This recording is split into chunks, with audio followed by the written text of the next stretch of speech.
Nous partons maintenant à la découverte des bannières de Basse-Bretagne. La bannière est l'étendard d'une communauté. Elle sert la plupart du temps à identifier un groupe. Dans le Finistère, on lui accorde un terme plutôt religieux. Elle rassemble les personnes d'une paroisse autour d'une idée, de valeur ou d'un saint. Christiane Hermelin-Guilloux a réalisé une thèse en 2013 sur le sujet et nous fait partager ses connaissances. L'essentiel des recherches de Christiane Hermelin-Guilloux ont été faites dans le Finistère, département dans lequel on trouve une quantité plus importante de bannières. Une cinquantaine de bannières datant de l'Ancien Régime et classées au titre des monuments historiques ont été retrouvées majoritairement dans le Trégor et le Léon. Les plus anciennes datent du XVIe siècle. On a la chance de les avoir conservées, on a la chance d'avoir d'excellents conservateurs qui considèrent que les textiles, c'était pas tout à fait nul. Et parce qu'il y a de ça aussi, parce que les textiles, on a longtemps considéré que c'était très vite des pilloux. Et donc, on pouvait les jeter.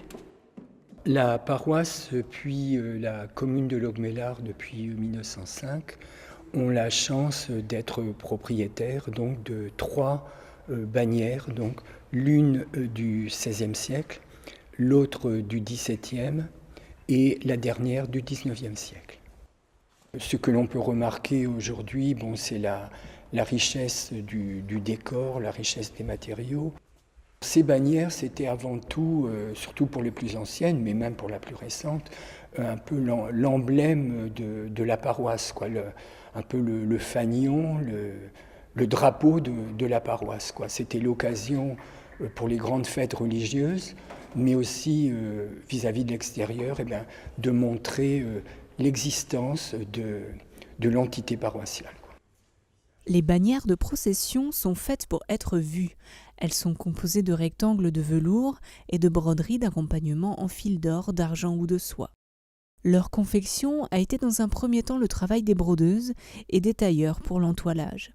Et après la Seconde Guerre mondiale, l'essentiel des bannières religieuses est conçu par l'entreprise bigoudaine Le Minor. Le Minor, qui était quand même d'abord et avant tout un brodeur d'habits dans la région de Pont-l'Abbé, est maintenant devenu un grand fabricant de bannières, et avec des brodeurs de qualité. Il fait dessiner les bannières par des jeunes artistes locaux ou pas locaux. En tout cas, la bannière la plus simple, c'était un carton, un dessin, qui voyageait partout. Ce qui explique qu'on a, de cette façon, dans tout le pays des enclos, là, on a plein de bannières qui sont très proches les unes des autres. À certains endroits, comme ici à Douarnenez, les bannières peuvent être regardées comme un témoignage de l'histoire de la ville et de ses habitants. Ici, elles sont toutes du 19e, 20e. On n'a pas autre chose. Et presque toutes tournées vers la mer.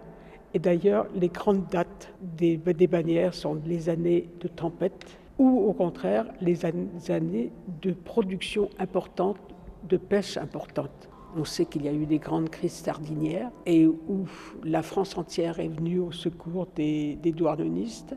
Je pense que ces bannières rythment aussi cette vie-là.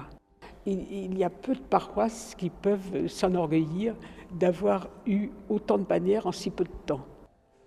Oubliées, cachées ou détruites par les ravages du temps ou de l'histoire de France, les bannières sont aujourd'hui à nouveau de sortie. Un moyen de mettre en avant une identité forte et un attachement au patrimoine local.